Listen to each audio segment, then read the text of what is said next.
మన ప్రభువును, రక్షకుడైన యేసుక్రీస్తు వారి నామములో ఈ మాటలు వింటున్న మీ అందరికీ హృదయపూర్వక వందనాలు.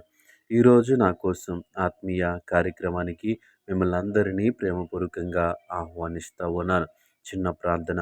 పరిశుద్ధుడా, ప్రేమగల తండ్రి, గొప్ప దేవుడా, నీకు వందనాలు. ఈ సమయంలో నీ మాటలు వినటానికి ఆశ కలిగి మేము ఉంటుండగా వాక్యపు వెలుగులోంచి మా అందరితో మీరు మాట్లాడమని యేసు నామములో అడుగుచున్నాము తండ్రి. ఆమేన్. ఈరోజు దేవుని వాక్యము ఎఫెసీయులకు రాసిన పత్రిక 3వ అధ్యాయము 13వ వచనము. కాబట్టి మీ నిమిత్తమై నాకు వచ్చిన శ్రమలను చూచి మీరు అధైర్యపడవద్దని వేడుకొనుచున్నాను. ఈ వాక్య భాగాన్ని మనము పరిశీలన చేసినప్పుడు అధైర్యము, ఎందుకు అధైర్యము అంటే శ్రమలను చూసినప్పుడు అధైర్యము. కానీ ఇక్కడ కాబట్టి మీ నిమిత్తము నాకు వచ్చిన శ్రమలను చూచి మీరు అధైర్యపడవద్దని.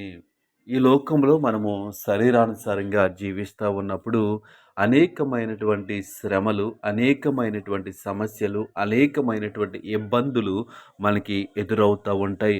మనం నడిచేటువంటి ప్రతి మార్గము కూడా చనువైనదిగా, సరి అయినదిగా ఉండదు. అనేక రకాలైనటువంటి మార్గాల్లో మనము నడుస్తూ ఉంటాము. కొన్ని మార్గాలలో రాళ్ళు తగులుతూ ఉంటాయి, కొన్ని మార్గాలలో ముళ్ళు గుచ్చుకుంటూ ఉంటాయి. అన్ని మార్గాలు ఒకే విధముగా ఉండవు. అయితే అలాంటి పరిస్థితుల్లో మనకి ఎప్పుడైతే శ్రమ కలుగుతూ ఉంటుందో, ఎప్పుడైతే ఇబ్బంది కలుగుతూ ఉంటుందో, ఎప్పుడైతే మనము శ్రమలలో చిక్కుకుంటూ ఉంటామో వెంటనే మనం ఏం చేస్తామంటే అధైర్యపడిపోతూ ఉంటాము. నా పరిస్థితి ఇంతే, నేను ఎటు వెళ్ళినా నా జీవితం ఇలాగే ఉంటుంది, నేను ఏ మార్గంలో ప్రయాణం చేసినా నాకు శ్రమలు ఎదురవుతూ ఉన్నాయి అని అధైర్యపడిపోతూ మనల్ని మనము కించపరుచుకుంటూ, మనల్ని మనము శాపగ్రస్తుల్ని చేసుకుంటూ ఉంటాం. కానీ ఈ ఉదయకాల సమయంలో దేవుని వాక్యం ద్వారా దేవుడు మనతో మాట్లాడుతూ ఉన్నాడు. అధైర్యపడవద్దు. ప్రతి శ్రమ వెనుకాల దేవుడు ఒక అద్భుతాన్ని దాచి ఉంచాడు.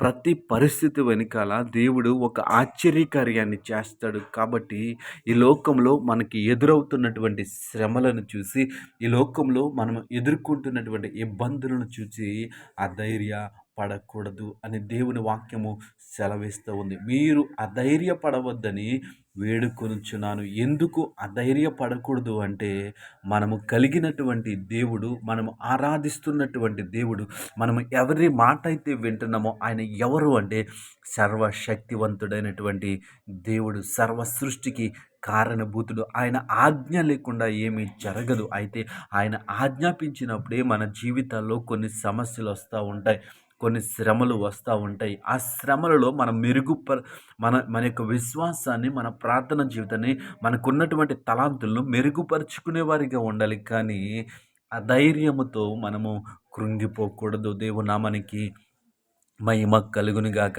ఈ మాటలు వింటున్న ప్రియ సహోదరి సహోదరుడా, నీవు ఏ స్థితిలో ఈ మాటలు వింటున్నావో నాకు తెలియదు, కానీ దేవుని వాక్యము మనతో మాట్లాడుతూ ఉంది. దేవుని వాక్యము నీతో మాట్లాడుతూ ఉంది, నాతో మాట్లాడుతూ ఉంది.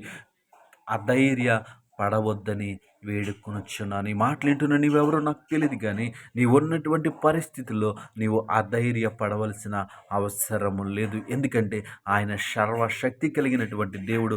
ప్రతి శ్రమ వెనకాల, ప్రతి ఇబ్బంది వెనకాల దేవుడు గొప్ప కార్యములు చేస్తాడు. దేవునామనికి మహిమ కలుగును గాక. కాబట్టి ఈ లోకంలో శరీరానుసారంగా జీవిస్తున్నటువంటి మనము శ్రమల గుండా వెళ్తూ ఉన్నప్పుడు, సమస్యల గుండా వెళ్తూ ఉన్నప్పుడు మనము దిగులు చెందేవారిగా, అధైర్యపడేవారిగా ఉండకూడదని దేవుని వాక్యాన్ని బట్టి మనవి చేస్తూ ఉన్నాను. కాబట్టి ఈ మాటలను బట్టి మనం ధైర్యము తెచ్చుకుందాం. ఈ మాటలను బట్టి మనం విశ్వాసము తెచ్చుకుని మనకి ఎదురైనటువంటి ప్రతి శ్రమలో కూడా ఆయన గొప్ప కార్యము కొరకు వేచి ఉందాం.